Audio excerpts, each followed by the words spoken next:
Hey, what's up guys? In this episode we are going to build the electronics box tray thingamajig under the seat. And then I also am going to strip the tank. I got this thing in. This is a Contour SCT from Eastwood. It's basically like a big sander kind of deal. It's got this drum on the front. This is their finishing disc. And then I have a stripping drum, should I say, on the way for it. But I've already tried it out a little bit, and this works perfect because this doesn't have paint on it. You know, it's already stripped, so it's just surface rust and a little bit of paint here and there, but mostly just some surface rust. And this little section right here, I'll show you guys in a second, looks awesome. So I'm dying to get that tank stripped down, so I'm going to go ahead and do that too. So yeah, that's what's to come in this video. So let's get to it.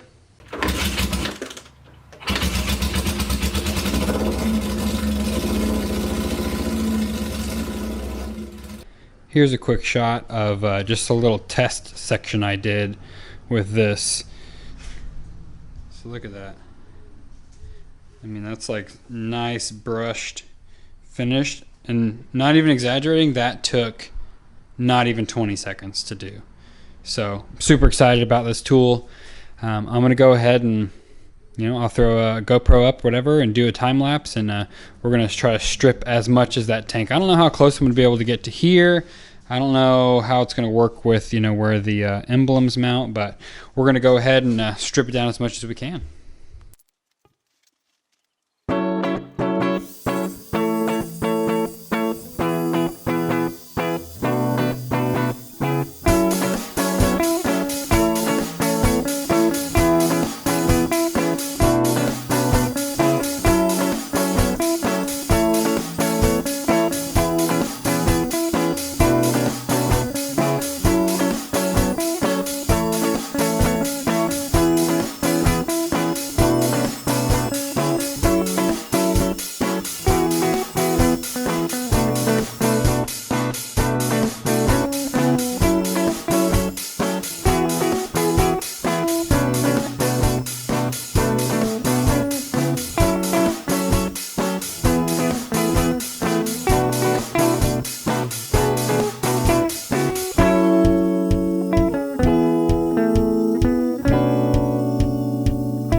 Check this out. This took me, I would say, less than 10 minutes for sure. I have no idea how long it actually took, but it didn't feel like very long. I mean, it cuts well. It would have gone even faster if I had the stripping disc or stripping drum on there. Like I said, that's not here yet, but I mean, I needed to take it off to get like around the small edges and everything, but I mean, for the amount of time I just put into it, it's awesome. That thing was well worth the money. I think it was like 200 bucks. And I'm definitely going to get a whole lot of use out of it. I mean, looking at this tank now, it almost makes me want to keep it bare metal, you know what I mean? Like brush it and clear coat it and run it like that. Obviously, I like that style because it's exactly what that tank is, but I don't know, you guys can let me know what you think. It does have some dings and dents, which, you know, is to be expected on a 40-something-year-old tank, actually right at 40. So, you know, we can go either way. We can either fix the little dents and, you know, put just a little bit of filler and everything, make it back to perfectly smooth again, or keep it, you know, maybe a little bit dinged up, make sure all the paint's removed, everything's nice and brushed finish, and then clear coat it. I don't know, we can kind of mess around with that, but I just wanted to try out that new tool because it came in today, and then give you guys a, you know, kind of a little mini review of it. So far I'm loving it. Okay, to bring you guys up to speed with where I'm at right now, this is the base of the battery box I have made up here. So what I did is used a cardboard template. Kind of bent it up and, you know, put it exactly where I wanted, you know, the metal to be. You know, it's pretty common to use a cardboard, you know, template basically to make it before you make it metal. transfer that to the metal, cut it out. This is 16 gauge sheet metal. It's probably a little overkill thickness wise, but that's what I have on hand. Notched the front to slide up into the frame rails. Bent the front at a 90, bent this one back to match this kind of bend here.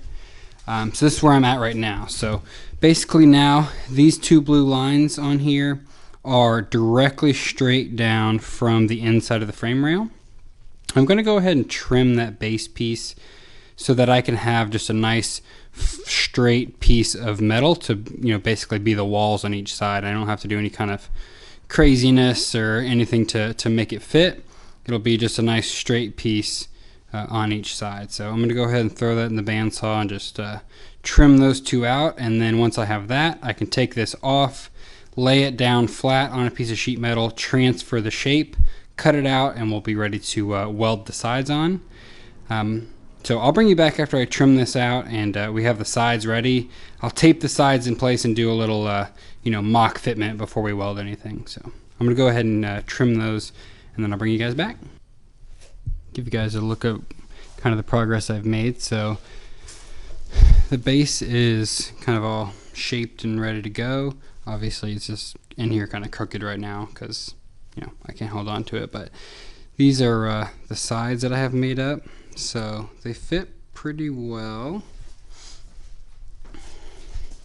So obviously it'll be, pushed down flush with that, but I think it's shaping up really well. So what I'm going to do is go ahead and pull these two cardboard pieces off and transfer them to the metal. Verify, once I get them kind of sharpied out that they're what I'm looking for. I'm going to cut them out. Alright, it's been a few days since I've been traveling, but I'm back out here working on the bike again. So I got the sides cut out, and as you can see, I ran a couple tack welds around. This is kind of what the battery box is looking like now. So it all looks good. Looks like it's fitting up the way I want. So what I'm going to do now is go ahead and try out my TIG welding skills again and TIG weld that whole box up. Then I'll grind everything nice and smooth, then figure out how I'm going to mount it. I may mount it very similarly that I did to the last bike, which is just like a strap or two off of each side with bolts running down. That was a nice easy way. It was very secure, it was clean. It's removable later. I don't like to weld them in permanently, but yeah, that's what we're gonna do. So I'm gonna go ahead and pull that out and see if I can't TIG weld it all up.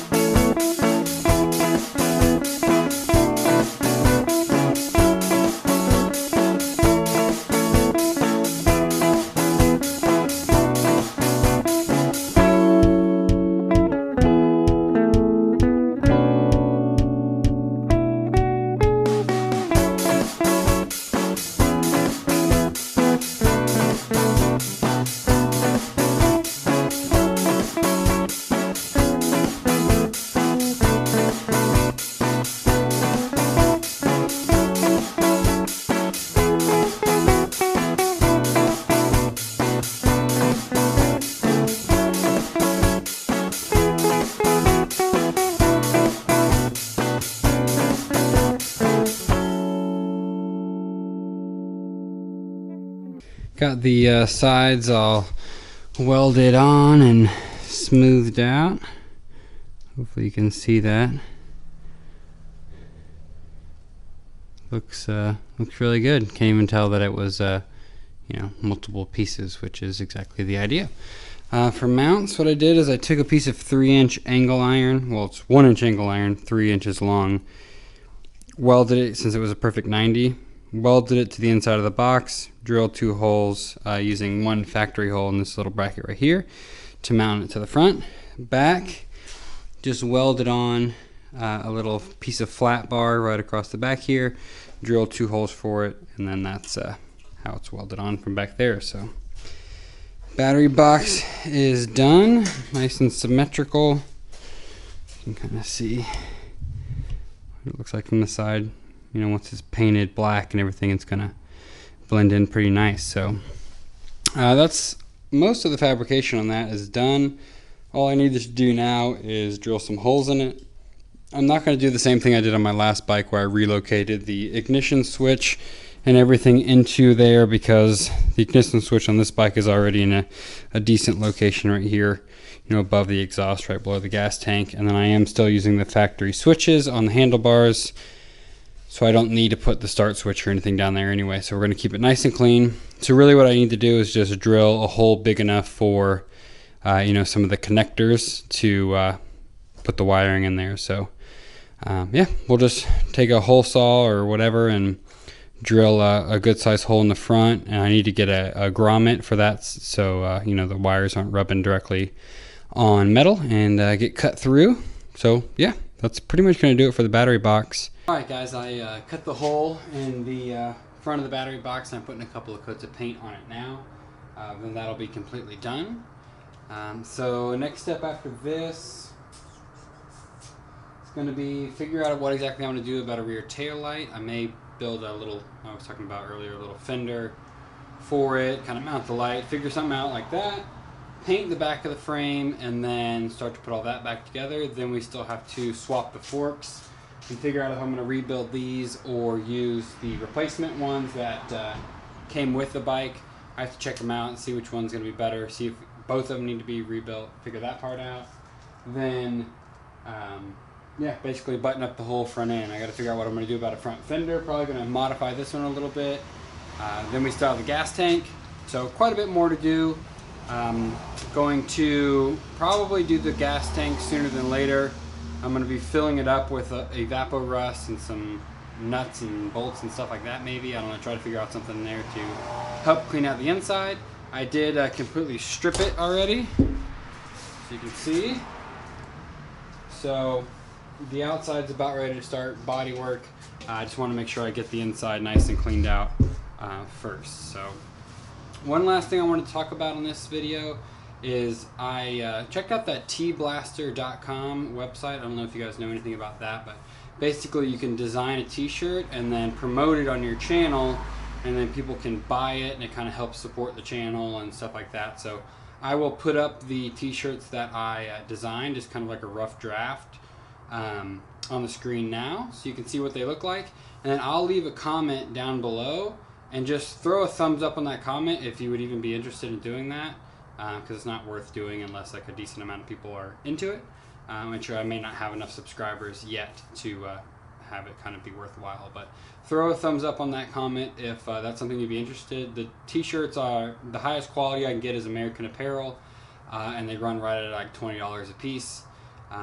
So yeah, let me know what you think. It may be too early to try to do something like that on my channel, but just to kind of help support it and get the word out and stuff like that, I may or may not try it out. So let me know. Yeah, that's going to be it for this week. Going to be traveling quite a bit the next few weeks, so the videos might be kind of sporadic, but I'm going to try to get the tank done and some of the front end work done as soon as I can, and those videos will be up when it's done. So yeah, we'll catch you guys on the next one.